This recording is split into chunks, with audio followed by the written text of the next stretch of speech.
Assalamualaikum warahmatullahi wabarakatuh. Selamat malam semuanya, dimanapun Anda berada, para peserta seminar bisnis syariah. Ini sudah bersama kita ada Pak Dimas, tapi sebut nama aku dari Temanggung, Wulan Dewanti ya, dari Temanggung ya. Salam kenal. Nendi dari Bandung, Oki Tangerang BSD, kemudian Ibu Upi Cilacap, aku dari Bandung Banjaran. Ini yang baru-baru pertama kali ikut ya. Yang baru pertama kali ikut yang saya tanya ya. Mbak Putri dari Bangka Kapten. Oke. Mas Mardi dari Nunukan Kalimantan Utara. Ini nggak bisa kebaca semua ya. Lina dari Aceh. Kang Asif dari Pandeglang. Mas Wi. Minta disebut namanya terus Mas Wi.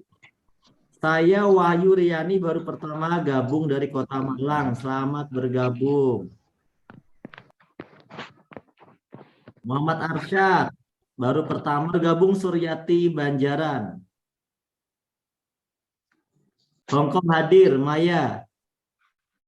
Ya, Jajuli ke Pangandaran. iPhone 14-nya keluarin mana, liatin. HP seharga motor sport ya. Ini. Nah, itu Captain pakai Tapi itu harusnya. Zoom-nya ya, pakai itu tapi di spotlight. Tapi nggak dipakai gimana nih? Pakai dong. Itu handphone seharga motor sport. Udahlah nggak apa-apa lah ya teman-teman. Yang kelihatan di saya jelek tadi udah masuk sebenarnya, tapi saya keluar karena merasa saya masuk masa dari tiga ini ada dari laptop dari handphone dua kan kebanyakan. Nah, Mas Dimas kita mau ngobrolin tentang seminar bisnis syariah ya, ngobrolin tentang reseller base yang lagi viral ya Mas Dimas ya, yang lagi viral Ya. yang katanya banyak reseller ini pada sukses ya setelah bergabung menjadi bagian dari Base Corporation, Mas Dimas ya. Nah, ini langsung aja ya, ini langsung aja saya bahas. Teman-teman komentarnya pelan-pelan aja ya. Di sini teman-teman semuanya kita di sesi pertama kita mau ngobrolin tentang bagaimana caranya ya kita ini terbebas dari hutang dan riba. Saya mau tanya dulu nih, ada nggak teman-teman yang memiliki cicilan hutang yang berkaitan dengan riba di sini? Nah, dan pengen banget lunas hutang terbebas dari riba. Nah, kalau nggak ada ya nggak apa-apa sih, tapi lebih kita prioritaskan buat teman-teman yang memang sedang bermasalah keuangannya gitu ya. Nah, mungkin ada yang sudah berkecukupan, ada yang memang eh, butuh tambahan penghasilan, atau bahkan masih terlilit hutang dan riba. Apa ini? Hutang 10 juta bikin motor drag. Hutang 10 juta. Di sini yang hutangnya 2,5 miliar lunas loh. Bukan cuma 10 juta ya.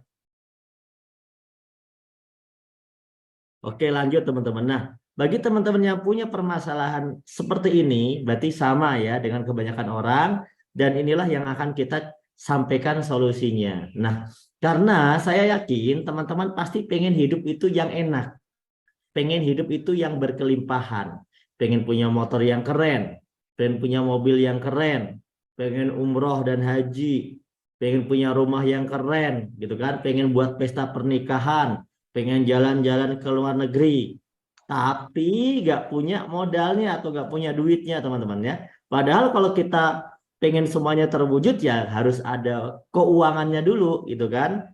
Nah, harus ada keuangannya dulu karena nggak ada yang gratis.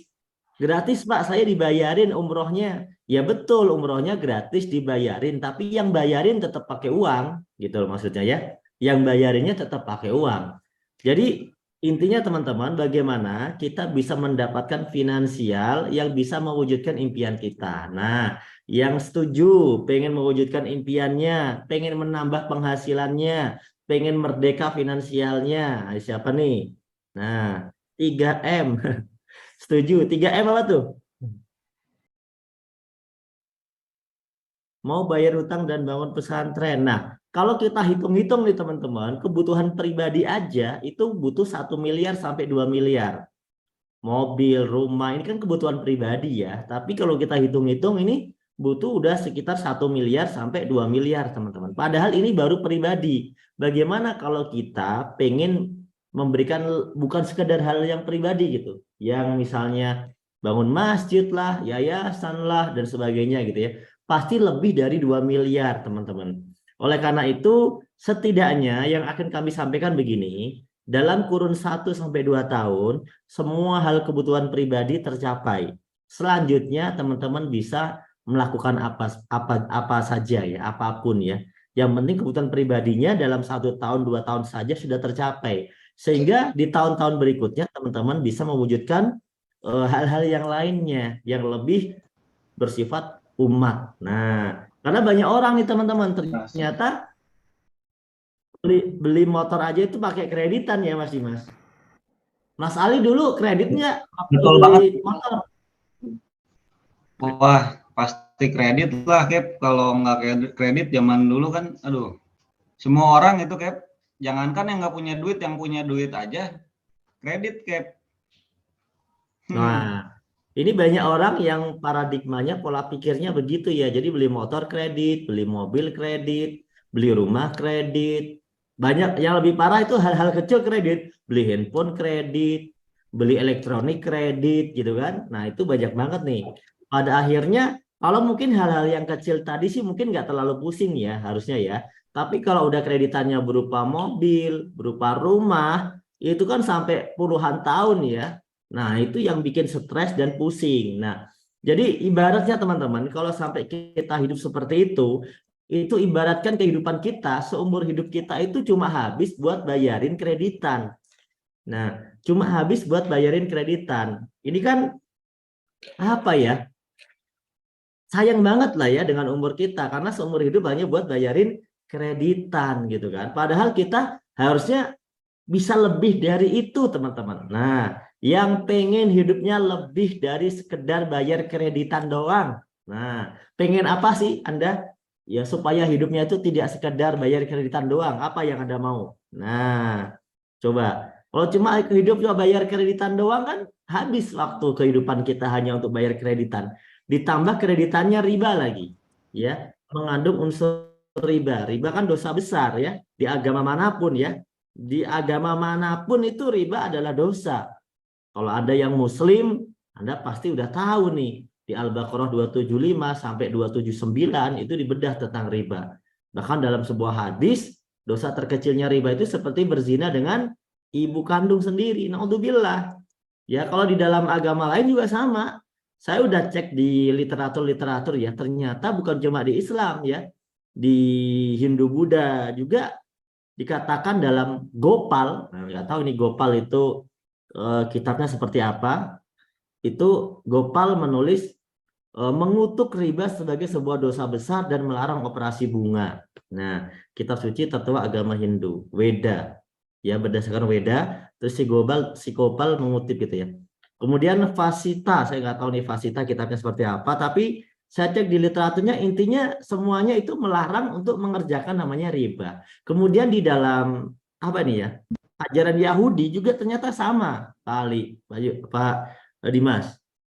Itu saya baca literatur, ya ternyata janganlah engkau mengambil bunga, uang atau riba darinya dan seterusnya lah. Itu dalam kitab Exodus, kemudian Deuteronomi, kemudian Leviticus, nah Imamat ya kan, itu ternyata ada gitu loh. Kemudian juga di dalam ajaran Kristen ternyata banyak banget, malah banyak banget ya. Bahkan di sana ada namanya canon, nggak tahu canon itu semacam kayak undang-undang gitu ya, undang-undang yang dikeluarkan di beberapa peraturan dan ternyata semuanya melarang tentang praktek-praktek riba ini. Nah, oleh karena itu teman-teman ya, intinya kesimpulannya begini, ternyata praktek riba ini agama-agama itu melarang gitu ya. Agama-agama itu melarang karena riba ini banyak sekali risiko dan banyak sekali hal yang malah merugikan masyarakat. Pada awal-awal seperti membantu, tapi pada akhirnya mereka itu seperti mencekik gitu ya, sehingga menyebabkan eh, kondisi sosial itu menjadi tidak harmonis, tidak baik ya, dan itulah yang terjadi dalam kehidupan ya. Nah teman-teman, bagaimana caranya? Sebentar, Cap. Ini, Cap, Baru tahu ini Cap, semua agama melarang Cap. Wah, luar biasa ya riba ini. Ya memang faktanya begitu gitu. Jadi karena semua agama ini kan mengajarkan kebaikan, ya Mas Ali, mengajarkan kebaikan. Jadi ya hal-hal kebaikan diajarkan dan riba ini dianggap sebagai hal yang tidak baik, Mas Ali, di semua agama gitu loh. Menjadi hal yang tidak baik. Kalau nggak percaya gini aja lah. Kalau ada orang yang menganggap riba itu baik, teman-teman yang sekarang terlilit riba, tanyain aja. Yang punya pinjaman online misalnya, yang punya lilitan riba lah. Kira-kira kehidupannya tenang atau enggak? Atau gelisah? Pasti lebih tenang orang-orang yang malah nggak punya cicilan, nggak punya riba. Meskipun kehidupannya sederhana. Betul kan? Ini banyak banget yang komentar nih. Ada yang punya hutang di APL. Teman, di sini kita mau bicara bagaimana cara kita memiliki semua tadi, motor, mobil, rumah, itu ya, yang dasarnya dulu ya. Motor, mobil, rumah. Kenapa motor, mobil, rumah? Ya itu hal yang wajar yang kebanyakan orang pasti pengen dapetin gitu. Karena normal sebuah kebutuhan itu tanpa riba. Nah, gitu. Gimana caranya kalau tanpa riba? Menurut Mas Ali kalau tanpa riba caranya gimana? Nabung Cap, nabung. Dengan cara Nabung nabung baru ya. beli gitu Cap. Nah, betul konsepnya sabar menabung saya sebutnya ya. Konsep sabar menabung.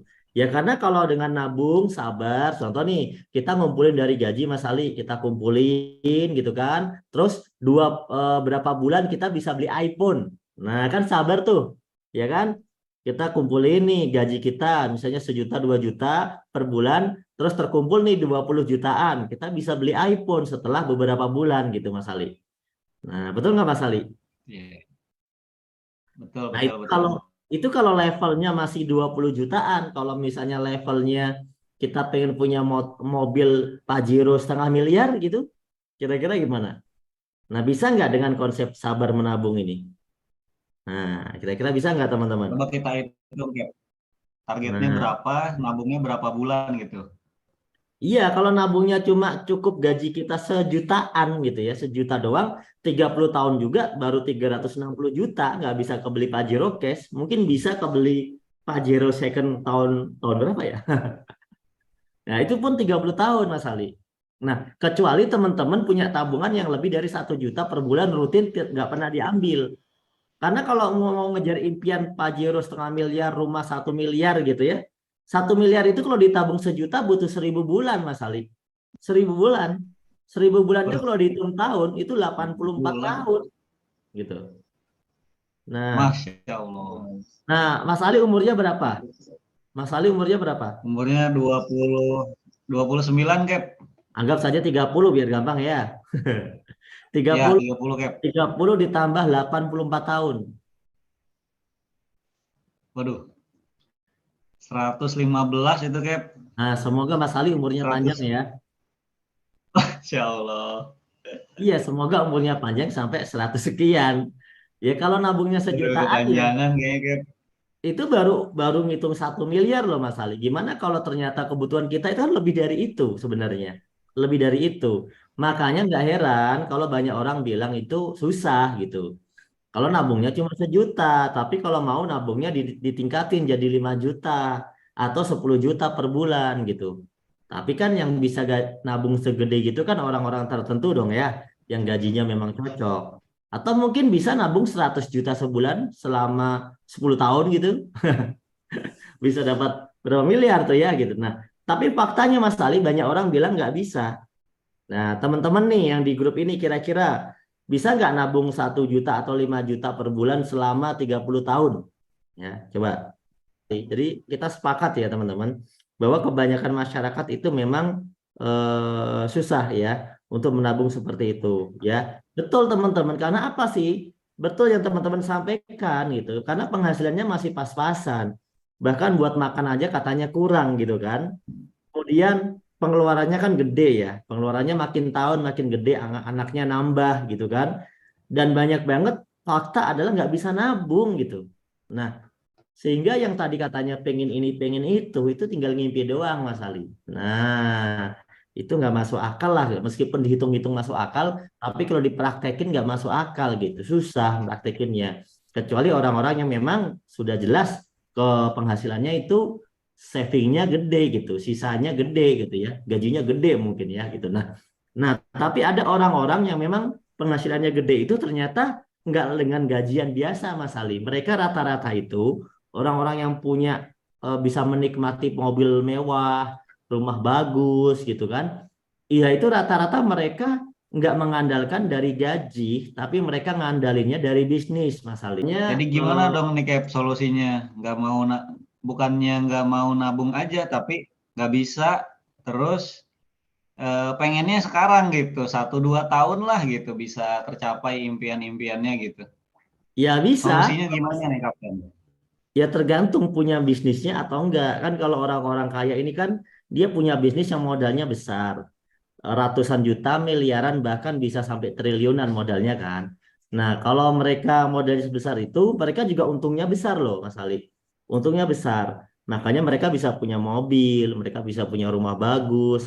Harganya bahkan bukan cuma 1 miliar, 2 miliar. Rumah mereka tuh harganya 10 miliar, 20 miliar gitu kan. Karena ternyata mereka punya bisnis, punya aset yang bisa ngasilin itu tiap bulan gitu. Nah, masalahnya adalah kebanyakan teman-teman kita ini itu nggak punya modal yang gede gitu Mas Ali. Nah, nggak punya modal yang gede. Kalau punya, Betul. alhamdulillah gitu, tinggal diamalin aja. Kalau punya modalnya, terus punya pengalamannya, nggak takut sama resiko kehilangan miliaran, ya udah lakuin aja. Pakai cara yang ini nggak mungkin ya teman-teman ya. Pakai cara yang ini nggak mungkin. Sekarang, Nggak nah, mungkin juga Cap. sampaikan bagaimana caranya asetnya modalnya kecil, nggak ada risikonya, itu melalui BES. Nah, BES ini akan menjadi jalan, akan menjadi solusi. Aset yang modalnya kecil, nggak ada risikonya, hasilnya bisa miliaran, sudah terbukti, tapi hanya bagi orang yang memang punyanya modal kecil doang. Kalau yang pengennya modal gede, ya coba aja yang tadi gitu.